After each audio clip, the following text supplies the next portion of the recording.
If you can't handle my male friends, that's your problem, she said while sitting on his lap at the party. I said, you're right. I can't. Sat down next to a girl at the bar and started flirting. My ex came over furious. What are you doing? I said, making new friends. You inspired me. And left with the girl. The bass from the speakers thumped through the floorboards, a constant, stupid heartbeat for a party that had peaked an hour ago. I was leaning against the kitchen island, nursing a warm beer, watching Ella hold court from across the room. She was glowing, animated, the center of a laughing group that included Alex. Always Alex. For 3 years, Alex had been the asterisk next to our relationship. The just a friend from her college days. The one who texted her memes at midnight. The one whose bro hugs lingered a second too long. I'd brought it up, carefully, a handful of times. Babe, it just makes me uncomfortable sometimes. You're being paranoid. He's like a brother to me. He doesn't look at you like a brother, Elle. That's your insecurity, Mark. Not my problem. That phrase. Not my problem. It had become her mantra, a dismissal wrapped in therapy speak. I tried to swallow it, to be the cool, secure boyfriend. But tonight, the acid of it was burning a hole in my gut. Alex said something, and Ella threw her head back, laughing, placing a hand on his arm for balance. Then, in a move that seemed both casual and horrifically deliberate, she perched sideways on his lap. It wasn't a stumble, it was a settlement. His hands didn't hover awkwardly. They rested easily on her hips, his thumbs tracing small circles on the fabric of her dress. A cold fist clenched in my chest. I pushed off the island and crossed the room. The noise and laughter seemed to fade into a tunnel, the only clear thing the sight of my girlfriend making herself at home on another man. Ella, I said, my voice sounding strangely calm over the music. Can we talk for a second? She turned, her smile still bright from whatever joke Alex had whispered. It dimmed slightly when she saw my face. God, Mark, not this again. Her tone was a public announcement, loud enough for their little circle to hear. What now? I gestured, a small, tight motion of my hand towards her and Alex. This is a bit much, don't you think? She rolled her eyes, a masterpiece of performative exasperation. She looked at her friends, not at me. See? This is what I deal with. She took a swig of her drink, the ice cubes clinking like a punctuation mark. If you can't handle my male friends, that's your problem. Alex is just a friend. You're being insecure. Alex smirked up at me, his arms a possessive bracket around Ella. Chill out, man. We're just having fun. Don't be that guy. That guy. The controlling, jealous boyfriend. The villain in their cool, easygoing story. For 3 years, I'd twisted myself into knots trying not to be that guy. I'd bitten my tongue, swallowed my pride, rationalized every text, every closed-door hangout, every, oh, he's just like that. But seeing her settled so comfortably in his lap, seeing the smug victory on his face, and the utter dismissal on hers, the knots loosened. The fog of anxiety, the constant second-guessing, it just evaporated. What was left was a clear, cold, and simple truth. I looked directly at Ella. I didn't even grant Alex a glance. He was irrelevant. This was between her and me. You know what? I said, my voice still quiet, but it cut through the music. You're absolutely right. A triumphant little smile touched her lips. She'd won. Again. Finally, you get it. It is my problem, I continued, the words feeling clean and sharp in my mouth. And I've decided I don't want this problem anymore. The smile froze. Confusion flickered in her eyes, then irritation. What does that mean? But I was already turning away. The conversation was over. The relationship was over. The clarity was breathtaking. I walked towards the crowded makeshift bar in the dining room, a strange lightness in my steps. The heavy, sick feeling was gone, replaced by a hollow, clean space. At the bar, a guy was monologuing at a woman who was nodding politely, her eyes scanning for an escape. She had a kind face, intelligent eyes currently glazed with boredom. I slid into the space beside her, catching the bartender's attention. Can I get a whiskey, neat and... I glanced at the woman's nearly empty wine glass. A refill of the Cabernet, please? The guy talking at her blinked, annoyed at the interruption. She looked at me, surprise and relief in her expression. I offered her a small, genuine smile. No pressure, just an open door. Looked like you could use a cavalry charge, I said, my voice low. She laughed, a real one. Was it that obvious? He's been explaining the blockchain to me for 15 minutes. I think he's trying to mine my patience. Brutal, I said, accepting the drinks, handing her the wine. I'm Mark. Qley. And you are my timely hero. She clinked her glass against my whiskey. Escaping a scene of your own? I took a sip, the warmth of it spreading through the new hollow space inside me. Something like that. Just decided to stop solving a puzzle that didn't want to be solved. She nodded as if she understood perfectly. We talked about the terrible party music, about the weird art on the walls, about a documentary we'd both seen. It was easy, light, no subtext, no walking on eggshells. It was a conversation, not a negotiation. That's when the storm cloud arrived. Ella materialized at my elbow, her energy a crackle of furious heat. She'd left Alex's lap. Her face was flushed, not with drink, but with outrage. "What the hell are you doing, Mark?" she hissed, her voice a low, sharp blade meant for me alone. "Are you trying to embarrass me? To make some pathetic point?" I turned slowly. I looked at her, really looked. The woman I'd loved, the woman I'd planned a future with. Now just a person vibrating with anger on a sticky floor. I felt nothing. No hurt, no love, no anger. Just a distant, observational pity. I glanced at Qley, who was watching with curious, calm eyes, then back to Ella. My voice was flat, calm as a placid lake. "I'm making new friends. You inspired me." She flinched as if I'd slapped her. The script was all wrong. I was supposed to be begging, arguing, justifying. My calmness was a weapon she didn't know how to counter. "We're not done talking," she sputtered, her volume rising. "You can't just walk away and flirt with someone. We need to talk about this." I finished my whiskey, set the glass down with a soft click. I turned fully to Qley, offering Ella my shoulder. "This party's dead," I said to Qley, my tone shifting back to the easy one we'd been using. "I know a great quiet spot for a real drink." Interested, Chloe's eyes darted between me and the seething Ella. A small, understanding smile touched her lips. She wasn't a pawn. She was a willing conspirator in my escape. "Absolutely," she said, her voice clear. "I've hit my blockchain limit for the night." Ella stood there, utterly ignored, as we gathered our things. I didn't say another word to her. I didn't look back as we weaved through the crowd towards the door. The last thing I heard was the strangled, furious sound of her calling my name, swallowed by the thumping music. Outside, the cool night air was a baptism. I took a deep breath. "So," Qley said lightly as we walked towards the street. "A puzzle that didn't want to be solved, huh?" "Something like that," I said, pulling out my phone. Before I even unlocked it, I went to my settings and muted Ella's notifications. Calls, texts, everything. I didn't block her. That would be an action, a reaction. This was simpler. This was silence. I looked at Qley under the street lamp. "The quiet place is called the Anchor. It's about a 10-minute walk. Good whiskey selection. Lead the way, hero," she said. And I did. I walked away from the problem, and I didn't once look back. The first week was a phantom limb syndrome of the heart. I'd wake up and reach for my phone, muscle memory seeking her good morning text. The silence that greeted me instead was a physical weight on my chest. I'd see a meme online and think, Ella would laugh at that, before the memory of her laugh from Alex's lap would slice through the thought, leaving a clean, cold cut. The pain wasn't a scream. It was a constant, low-grade hum, like the tinnitus after a too loud concert. But I had made a decision at that party. A clean, surgical cut. I honored it. I didn't unmute her notifications. I deleted her number. Not blocked, deleted. Blocking felt like an engagement, a battle line. Deletion was an erasure. I archived all our photos to a hidden folder on a cloud drive I wouldn't access. I wasn't trying to destroy the past. I was just putting it in a box and storing it in a mental attic. Out of sight, out of daily mind.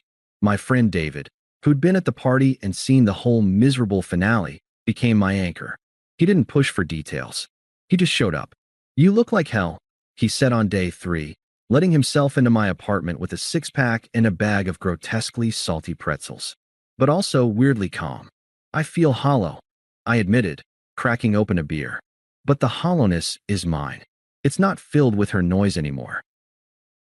"The noise being Alex's voice in your ear?" David asked, ever blunt. "The noise being the constant negotiation," I said. Is this okay? Am I being crazy? How do I phrase this so she doesn't get defensive? That noise is gone.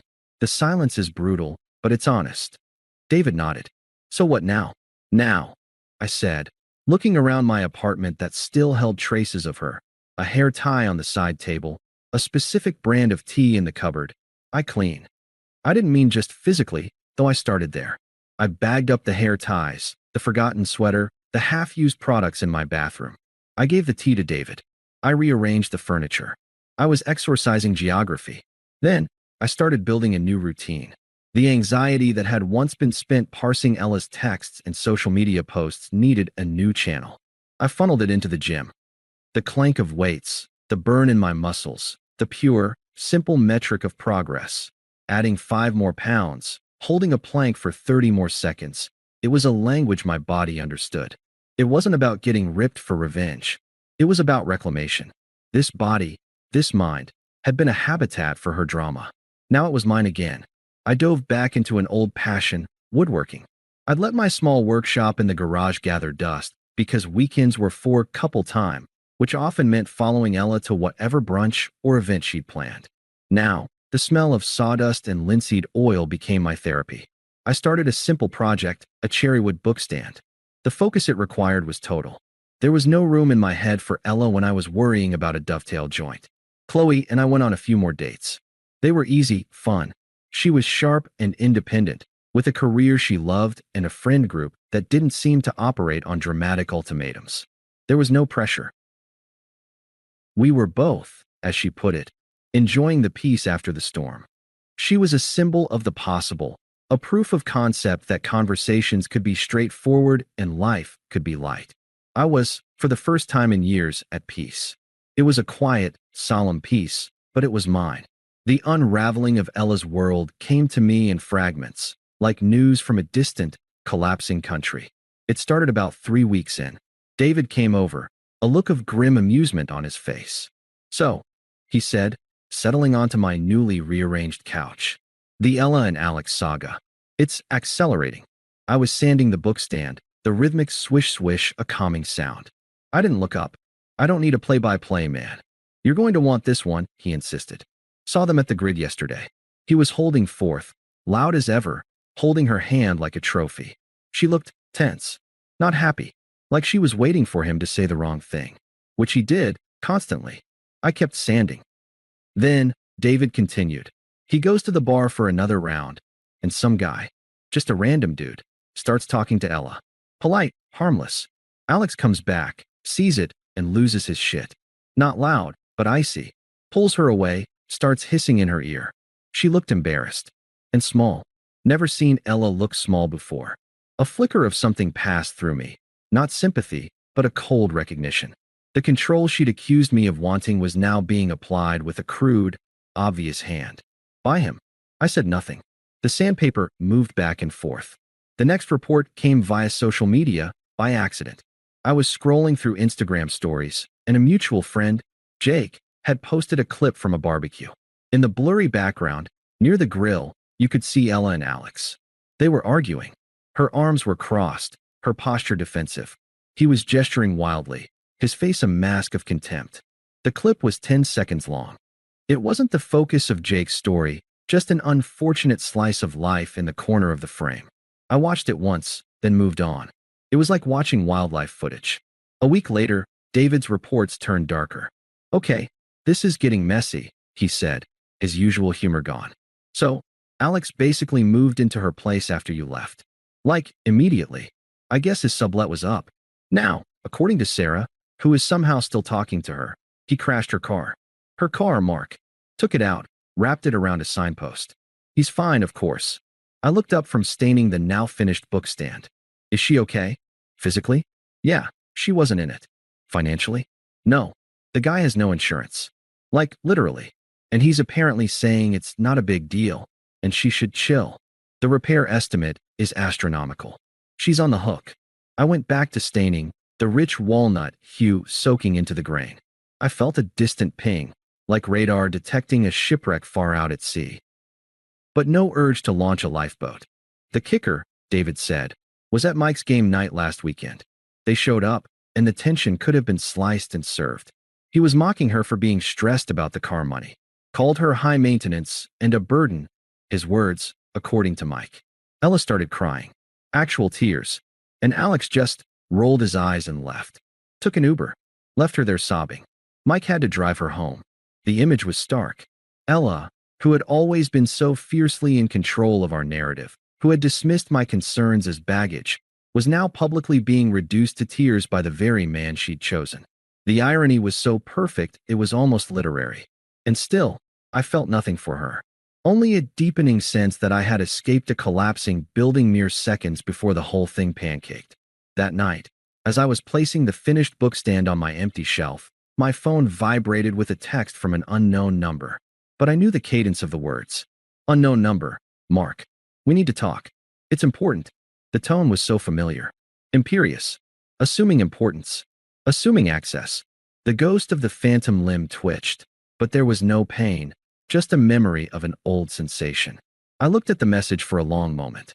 I didn't feel anger or longing or curiosity. I felt a profound and simple disinterest. My thumb moved to the screen. I didn't type a reply. I didn't block the number. I simply selected the message and pressed delete. Then I placed my phone face down on the new bookstand. The silence in my apartment was no longer hollow. It was full of the smell of wood stain, of the satisfaction of completed work, of the quiet certainty that I was exactly where I was supposed to be. Her problem was now definitively hers. And from the sound of it, it was a much bigger problem than I ever was. The deleted text was a pebble dropped into the still pond of my new life. The ripples were small, distant things. I felt them, acknowledged them, and watched them fade. The silence that followed was thicker, as if Ella was holding her breath on the other side of the world she'd chosen. The ripples returned, insistently, a week later. Unknown number. Again, I'm sorry about the party. That was shitty of me. Can we just talk? I deleted it. Then, 2 days after that. Unknown number. Alex is out of the picture. It's done. It was a huge mistake. Can we please talk? The phrasing was telling. Not, I made a mistake.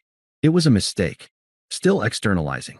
Still framing herself as a passenger in her own life. I deleted it, but the cold curiosity of a scientist observing a failed experiment made me mention it to David. She's realizing the fun has a price tag, he grunted, spotting me at the gym. A price tag shaped like a totaled car and a broken ego. You're the receipt she thinks she can return it all to. He was right.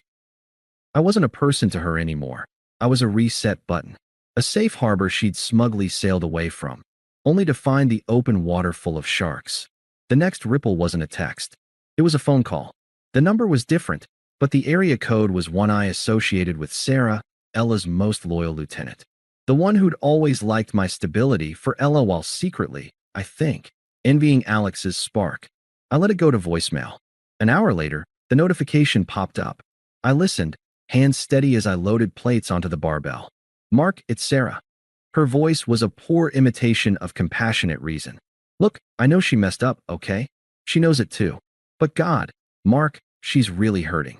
Alex was a total psycho. It was all a lie. He used her. He stole from her. I think he even took her laptop when he finally left. She's a wreck. She just needs to apologize to you properly, to explain. Can't you be the bigger person here? Just hear her out. You were always so good to her. The message ended. Be the bigger person. The last resort of those who have no legitimate claim. The moral shaming of the victim to clean up the mess of the perpetrator. I finished my set, my muscles burning with clean effort. Then I called the number back. It rang once before she picked up. Mark? Oh, thank God. Sarah, I said, my voice even, polite, the way you'd address a customer service rep. I got your message. So you'll talk to her? The hope in her voice was grating. No, I said. I appreciate you reaching out, but Ella and I have nothing to discuss. I hope she's okay, but her well-being is not my concern. Please don't call me about this again. There was a stunned silence on the other end. I'd never spoken to Sarah like that. Firm, unemotional, a brick wall where she expected an open door. The politeness made it immovable. But after everything you two had, you're just going to abandon her when she's at her lowest. Her tone shifted, turning accusatory. Flying monkeys don't like it when you ignore their bananas. Goodbye, Sarah, I said, and ended the call. I blocked that number. It was the first one I'd blocked. A boundary, clean and simple. The final voicemail came a few days later, in the deep quiet of a Sunday morning. It was from the original unknown number. Ella's voice was a raw, ragged thing, stripped of all its former smugness, vibrating with a panic so profound it was almost static. "Mark, it's me. He's gone. He just packed a bag and left. He took my laptop, my jewelry box, the cash I had in the kitchen drawer. He's gone. And everyone just pities me. Or they laugh. Jake's girlfriend saw me crying in my car and just drove past. I have no one. I need you. You were always my rock. You were my home. I made a terrible, terrible mistake. Please just call me back. I'll do anything. I'll go to therapy. I'll never speak to another guy again. Just please. I'm so alone." The message hit its 3-minute limit and cut off.